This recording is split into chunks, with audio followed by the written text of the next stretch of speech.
Immortals looking to come back strong after a disappointing finish to their split.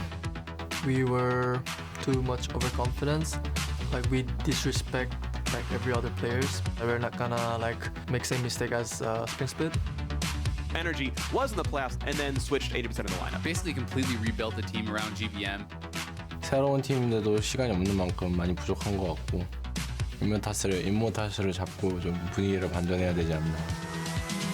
He's gonna flash in, get him, stuns him down. First blood going over to Reynolds. Very, very clean execution there from Immortals. Low on mana, has flat, but no other summoners. This could just be him dying. Knocks back Shrimp, who repels away from the turret. And no, still takes him down. What? Oh, you gotta be kidding me! 개개인이 한 명 한 명이 다 잘해야 충분히 이길 수 있다고 생각해요. We definitely have our advantage. We didn't change any roster. We're just way better than them as a team.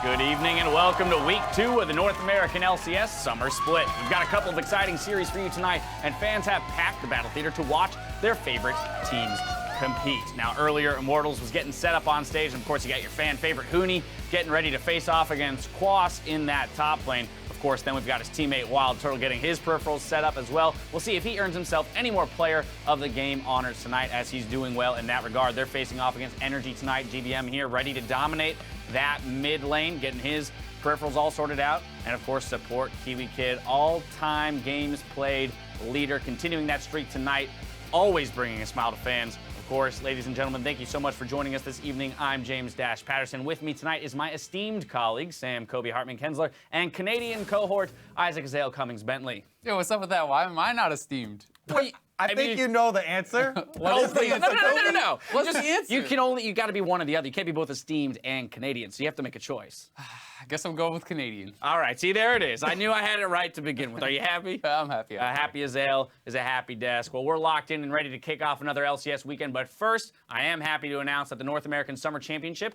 has found a home. The North American LCS is coming to the land of Tooks and Timmy's Canada, where the best teams will battle it out for the ultimate prize in North America. On August 28th and 29th, the Air Canada Centre in Toronto, Ontario, will play host to the North American LCS Final.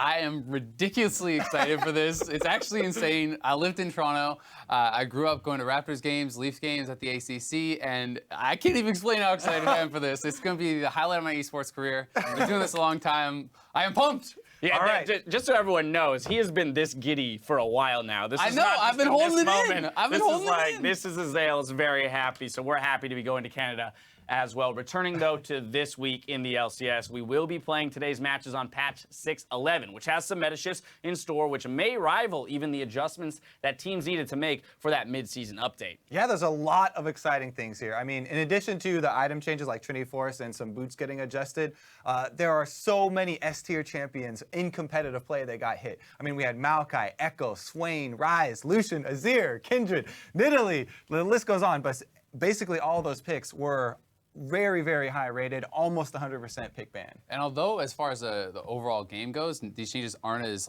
big for the regular player as the midseason changes, I actually think this is bigger for competitive than the midseason update was with the Dragons, with the Mages, with everything, because the amount of diversity we've seen in a short time in 6.11 has been insane. Yeah, I mean, they were heavily affected, but, you know, not all of these champions were killed either. So we're still seeing most of those champions get playtime. And of course, a lot of those changes have affected the top lane. And with those changes in the top lane meta, it is appropriate then that there's been a lot of action in NA surrounding that lane. Yeah, and I mean, the top laners in North America have been absolutely crushing it.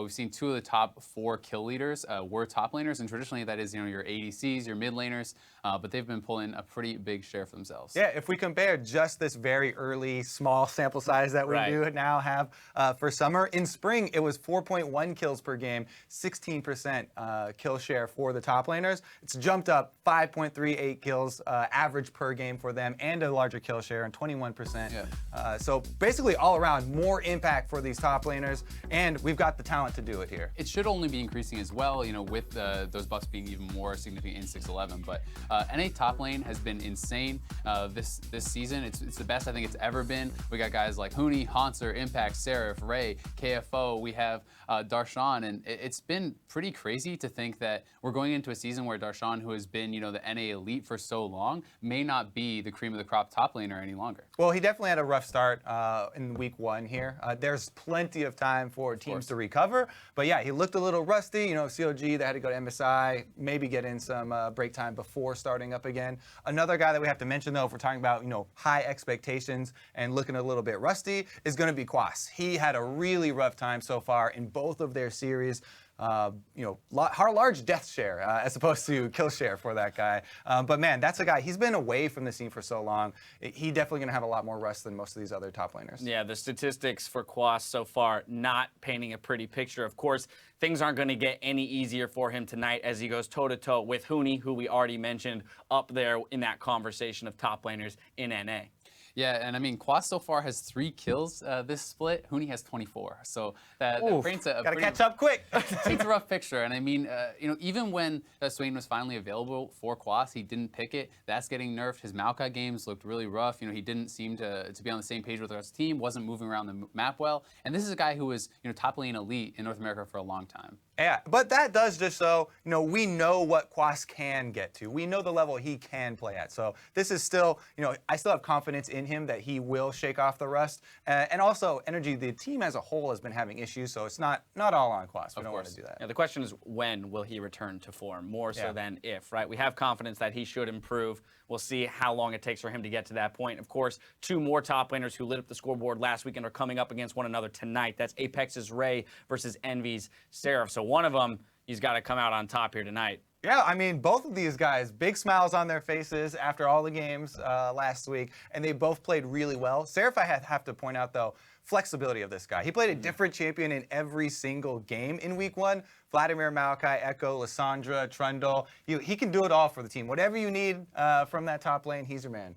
It's really impressive, too, because they're not even the same kind of types of champions. We got mages, we got tanks, we got, you know, even kind of like assassins and stuff. So he can play it all. But another guy, Raze, cannot be overlooked. His fizz was absolutely insane. You put this guy behind, it doesn't matter. He was starting off the lane swaps a couple levels down, a lot of CS down, and he was crushing it. A couple minutes later, you come back, Darshan's dead to him, and he's carrying the game. It's what's happening. You can't stop this guy. Raze's individual play was really impressive, but I also like how the team also gave a bunch of extra effort into getting him ahead. You know, they went after this Rift Herald buff, which we've seen a lot of teams ignore, but they prioritized it very heavily for Ray, and they utilized it, you know, getting him in those solo situations where he can take advantage of that buff and, you know, get to the back line as well in team fights. Right, Ray picking up the player of the game in both of his Fizz games. Of course, I find it very interesting the focus that's been put into Ray from both teams. Both his own team getting him back in the game after, in both of his series, the enemy team focusing him pretty hard, looking to attack that new addition to the roster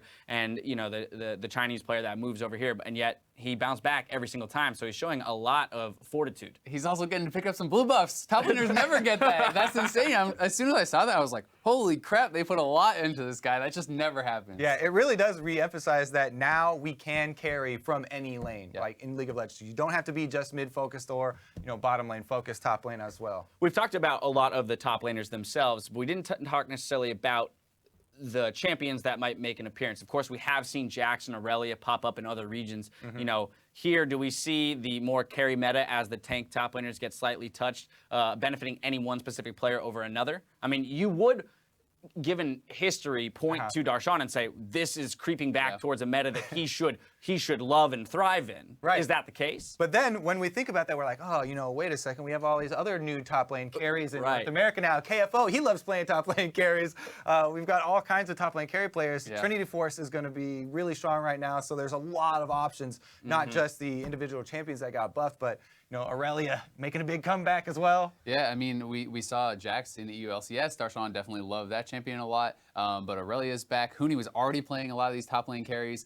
We saw lots of Fiora, so there's definitely a lot of chances for that. Yeah, while you guys were talking, I kind of saw out of the corner of my eye the screens back here illuminate with all of our top laners. Yeah, Kobe is right there. You see, yes, you're right there between Mooney and us. No, but it's just kind of like, oh my goodness, we really do have that much top lane talent. I'm excited to see them compete throughout the split. Of course, after 1 week of LCS competition, we've got to take a look at the standings before we get into any games. In a 4-way tie for first, we have TSM and 3 teams that we will see in action tonight: Immortals, Apex, and Team Envy. That big tie at the top means that the next 2 teams with 1-1 records come in at 5th place. That's Echo Fox and Cloud9. And the bottom of the standings are occupied by the 4 teams that lost both of their Week 1 matches: Phoenix 1, Liquid, Energy, and a surprising Counterlogic Gaming. We're bringing you more matches throughout the weekend, though, and tonight we have 2 matches to quench your LCS thirst. First up, we've got Energy going up against Immortals, and in the late game, Envy and Apex come into their matches with 2-0 records, but of course, only one of them is going to be able to remain on the top of the table. I know, it's anybody's guess who it's going to be as well, because both of these teams, you know, there's actually multiple teams that came out with really strong showings. I'm very excited to see how TSM evolve, especially with Bio in the bottom lane coming in. As far as new players entering the competitive scene, that was one of the most convincing performances I've seen in a long time. Yeah, we didn't talk about it, but that's tomorrow. TSM versus Immortals is going to be a huge matchup. I think, though, what I love to see is the fact that Apex and Envy, 2 of our newer teams, jumping right up there to the top of the standings, having a strong start. Now the question is, can they sustain it? You know, are these the kind of teams that can ebb and flow with the changes of the meta and as people get more practice in the best of 3s? Excited especially to see how Envy does against a tougher opponent. Both their wins were against O2 teams. Right. Meanwhile, Apex took down the defending champs. They took down CLG, so they've already proven themselves a little bit more. Really excited for that match. Yeah, and we'll get to see them go up against each other tonight. Now, we're about ready to head to the casters, but prepare yourself, because the last time Jat and Pastry Time cast together was the now famous Jat's Spider Fingers. So let's pull that up. Here it is. There it is. The double spider fingers, as you will. Pastry a little bit less dexterous with his hands. It's amazing that Jack can do that. He was trying to explain stuff, and he would use a lot of hand motions, and everybody got a little bit I can't even. I'm excited for this game. I don't know about you guys. There you go. I'm so excited for this game. Double bear. No, wolf. Wolf Fang double bear attack or whatever it was. Anyway, spiders. So we'll let those guys do it for you. It's time to send it now to them to get the games underway. Well, thanks, Dash. Thank you very much for that. And hello, friends. I am Julian Pastry Time Car. Yes, joining me for the first time in a while is Joshua Jat Leesman. Yeah, right before the show, I told the producer the last time we cast together was 2.5 years ago, and we got a hands meme out of the cast, and then they decided to just preempt us with this. Takes away my opening line. What the heck? Well, a little fun there, but thank you for joining us for this